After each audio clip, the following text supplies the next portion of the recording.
Hello दोस्तों।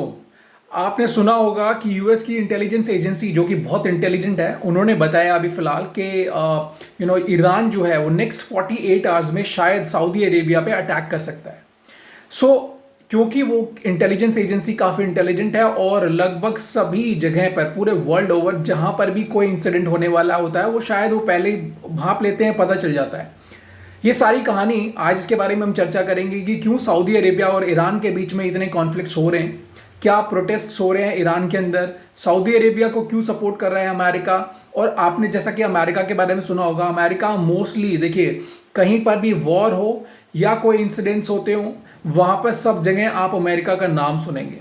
या चाहे तो वो पाकिस्तान हो, चाहे वो ईरान हो, चाहे सीरिया हो, चाहे यूक्रेन रशिया वॉर हो, कहीं पर भी वॉर होगा वहां पर अमेरिका जो है उसका जरूर जिक्र होगा। इस सब की शुरुआत कैसे होती है, मैं इसके बारे में शुरुआत से बात करता हूं। जो ईरान है, ईरान में क्या हुआ कि कुछ दिनों से पिछला एक साल लगभग काफी ब्लैकआउट्स हुए और पानी का क्राइसिस काफी बढ़ता जा रहा है, जिसकी वजह से जो वहां पे आम नागरिक हैं उन्होंने काफी प्रोटेस्ट्स किए हैं। और उन प्रोटेस्ट्स को देखिए, कोशिश ये ईरान करता है कि वो प्रोटेस्ट जो है वो ईरान के अंदर ही रहें, बाहर तक उसको मीडिया ना पहुंचाए। वहीं सऊदी अरेबिया की जो मीडिया है उन्होंने वहां किसी तरीके से ये प्रोटेस्ट जो है इनको कैप्चर करा, कवरेज करी इस चीज की, और ये बाहरी दुनिया को जो है मीडिया ने दिखाया।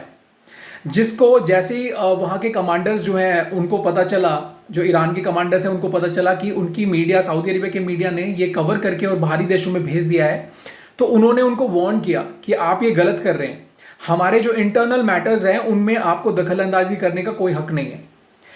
उसी समय पे अमेरिका ने चेतावनी दी ईरान को कि आप अपने इंटरनल मैटर्स को जल्द से जल्द सुलझाएं, अदरवाइज जो है हम सऊदी अरेबिया में के साथ में मिलके आपके ऊपर कोई स्ट्रिक्ट एक्शन ले सकते हैं। सो फ्रेंड्स, इससे पहले कि मैं सऊदी अरेबिया और ईरान के कॉन्फ्लिक्ट के बारे में बात करूं, तो देखिए ये जो कॉन्फ्लिक्ट है ये सदा हमेशा से ऐसा नहीं था।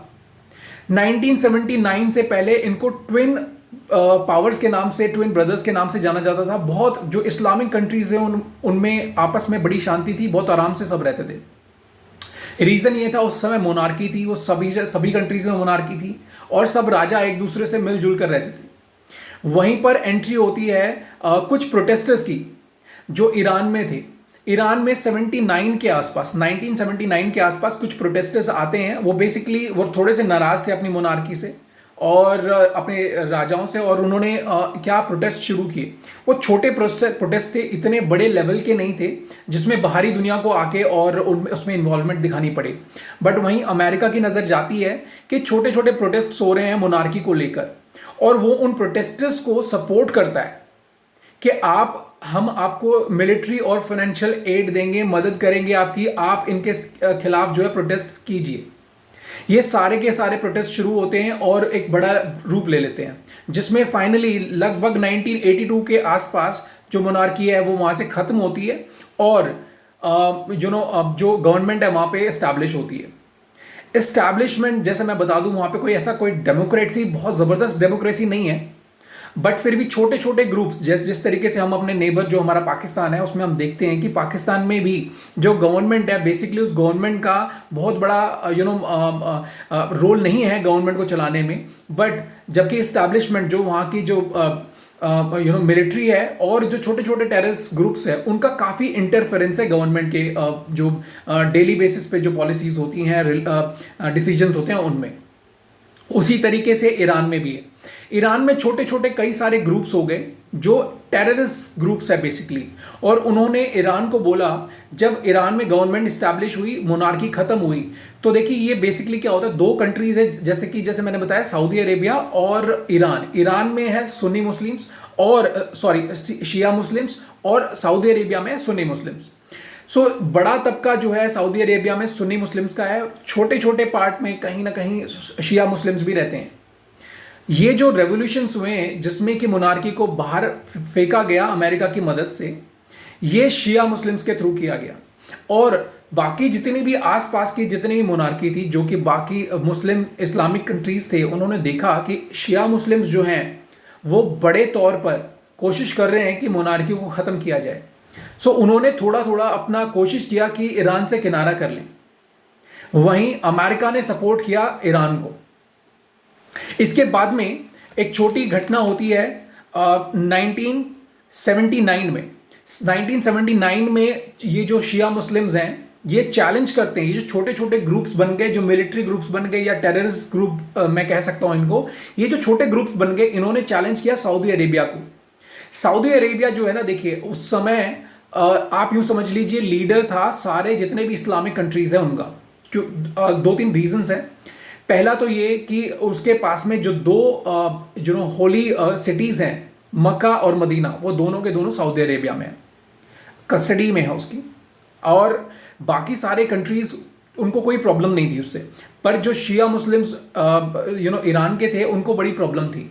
जहां ये रेवोल्यूशन साथ साथ चल रहा था, उसी समय में जो छोटे टेररिस्ट ग्रुप्स जो निकल कर बाहर आए, जो अपने आप को रेवोल्यूशनरीज कहते हैं, जिनकी वजह से ईरान में मोनार्की खत्म हुई, उन्हीं रेवोल्यूशनरीज ने चैलेंज किया सऊदी अरेबिया को। उन्होंने बोला कि ये जो है वो आपका पार्ट नहीं है, ये मक्का और मदीना आपका पार्ट नहीं है और हम आपकी सुप्रीमेसी को नहीं मानते। इसके बाद में छोटे छोटे जो घटनाएं लगातार होती रही, कभी किसी ने किसी पर बॉम्ब फेंक दिया या फिर कोई मिलिट्री की झड़प होती रही, लगातार ये छोटे छोटे क्लैशेस चलते रहे दोनों कंट्रीज के बीच में। इसी समय 1987 में, इस 4-5 साल के बाद में 1987 में एक बड़ी घटना होती है जो कि हज इंसिडेंट है। देखिए हज की जो यात्रा है वो मक्का और मदीना में चलती हैं, और उस समय 1987 में कुछ शिया मुस्लिम्स थे जिन्होंने वहां पर वायलेंस किया। जो हज यात्रा है उसके अंदर ही उन्होंने वायलेंस किया, और उस वायलेंस के अंदर उनका वायलेंस था किसके अगेंस्ट? सऊदी अरेबिया के जो सिक्योरिटी फोर्सेस थी, जो कि देखरेख करती है मक्का और मदीना में जो हज यात्रा चलती है उसकी। सो उन सिक्योरिटी फोर्सेस के बीच में और शिया मुस्लिम्स के बीच में कुछ झड़प हुई, जिसकी वजह से 400 से ज़्यादा जो तीर्थ यात्री थे, जो हज यात्री थे, वो मारे गए, जिसकी वजह से काफ़ी एक बड़ा रिएक्शन जो है सऊदी अरेबिया ने दिया। और सारे जितने भी डिप्लोमेटिक टाइज थे, रिलेशंस थे ईरान के साथ में, उन्होंने वो उसको ख़त्म कर दिया। साथ साथ देखिए, इसी के साथ साथ एक छोटी सी घटना और चलती है, वो 1980 से चल रही है। यहाँ 1980 से लेकर 87 तक ये चल रहा है सऊदी अरेबिया और ईरान के बीच में। वहीं पैरेलली चल रहा है 1980s में इराक जो है वो इन्वेड करता है ईरान को। जब उनके पास रेवोल्यूशंस होते हैं और रेवोल्यूशनरी काम कर रहे हैं अपना, उसी समय में इराक ने देखा मौका परस्त था वो भी, उसने भी देखा कि यहाँ पर अब सभी सही समय है जो ऑयल रिच सिटीज हैं ईरान के, उनको कैप्चर करने का, क्योंकि इंटरनली बहुत वीक हो चुका था ईरान उस समय। और इराक ने कोशिश करी कि वहां पर कब्जा कर ले अपना उन सिटीज पे, और काफी हद तक उन्होंने कब्जा कर भी लिया था। ये जो लड़ाई है इराक की और ईरान की, ये लगभग 8 साल तक चली। 1988 में जाकर यूएन ने मीडिएटर बन के इनको दोनों को अलग किया, इनकी लड़ाई फिनिश की। ये एक्चुअल में जो है लड़ाई खत्म हो गई थी 1982 में। इसी बीच आप जब देख रहे हैं, जैसे कि पहले अमेरिका ने सपोर्ट किया ईरान को, अब 4 साल के बाद में वहीं पर अमेरिका सपोर्ट कर रहा था इराक को सपोर्ट कर रहा था। किस चीज़ के लिए? कि वो कब्जा कर ले उन ऑयल जो सिटीज़ हैं जिसमें कि ऑयल रिच हैं, उनके पास में मैक्सिमम ऑयल के रिजर्व्स हैं, उन पे हमला करे, उनको कब्जा ले। और कुछ केमिकल वेपन्स का भी जो है इस्तेमाल किया। जब ये बात ईरान ने यूनाइटेड नेशंस के सामने उठाई कि इराक जो है वो केमिकल वेपन्स का इस्तेमाल कर रहा है उसकी जो मिलिट्री है उसके खिलाफ में, सो अमेरिका ने उस इन्वेस्टिगेशन को भी ब्लॉक करवा दिया। वहीं ईरान जो है वो समझ गया कि अमेरिका किसी का फ्रेंड नहीं है, वो एक्चुअली जहां पर मौका मिलता है उसी समय उस साइड में हो जाता है। ईरान ने जो क्या किया, उन्होंने भी इंटरनली जो केमिकल वेपन्स है, बायोलॉजिकल वेपन्स है, न्यूक्लियर वेपन्स हैं, वो बनाने शुरू किए। और ये लड़ाई एक ऑफेंसिव मोड में शुरू की। इससे पहले वो डिफेंसिव हो रहे थे, बाद में वो ऑफेंसिव हो गए। और उन्होंने 1980 में जो लड़ाई शुरू हुई, 1982 तक जितनी भी अपनी टेरिटरीज लूज की थी, किसको? इराक को, वो सारी की सारी टेरिटरीज वापस ले ली। 1988 में जैसे मैंने बताया कि फाइनली यूएन ने बीच में आकर और दोनों कंट्रीज को अलग किया और एक तरीके से शांति के लिए प्रस्ताव दिया। इसके बाद में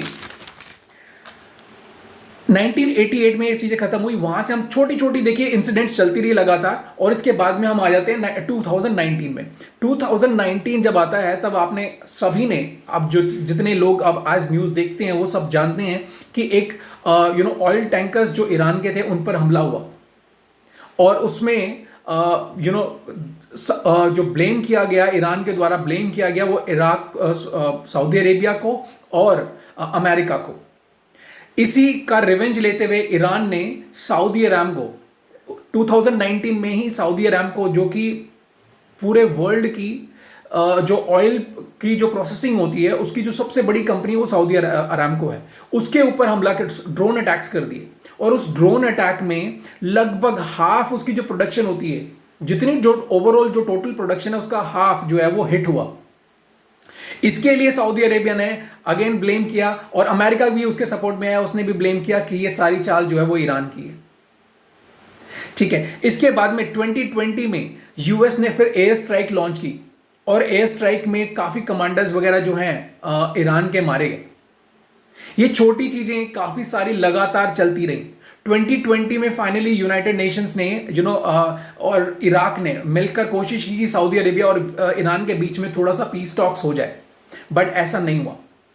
और अभी जैसा फिलहाल करंट जो सिचुएशन चल रही है उसमें पता चलता है कि ईरान जो है, ये यूएस इंटेलिजेंस का कहना है कि ईरान जो है वो एक्चुअली कोई अटैक्स कर सकता है, साइबर अटैक्स कर सकता है। किसके ऊपर? सऊदी अरेबिया के ऊपर। देखिए एक चीज और भी है, अमेरिका का इसी समय में ये कहना है कि जितने भी जो ड्रोन्स हैं, जो ड्रोन्स ईरान के पास में है, वो सारे ड्रोन्स उन्होंने सप्लाई किए रशिया को, रशिया और यूक्रेन वॉर के बीच में, ताकि रशिया जो है वो साइबर अटैक कर सके यूक्रेन के ऊपर, या फिर ड्रोन्स के थ्रू अटैक कर सके। ये एक एलिगेशन है, कोई एविडेंस अमेरिका के पास नहीं है। सो बेसिकली देखिए, अमेरिका को समझने की जरूरत है, अमेरिका जो है वो किसी का फ्रेंड नहीं है। अगर हम अपने रिलेशंस के बीच में देखें, जैसा कि इंडिया और पाकिस्तान के बीच में इनिशियली काफी सालों तक अमेरिका ने सपोर्ट किया मिलिट्री वाइज, या हम बोले फाइनेंशियली, दोनों तरफ से सपोर्ट किया पाकिस्तान को, बट अमेरिका ने इससे कुछ भी गेन नहीं किया। जैसा कि हमारे जो ईएम एक्सटर्नल अफेयर्स मिनिस्टर हैं उन्होंने कहा, अमेरिका में फिलहाल भी वो कह के आए हैं कि अमेरिका और पाकिस्तान ने इस रिलेशनशिप जो उनका है उससे कुछ भी गेन नहीं हुआ दोनों कंट्रीज को।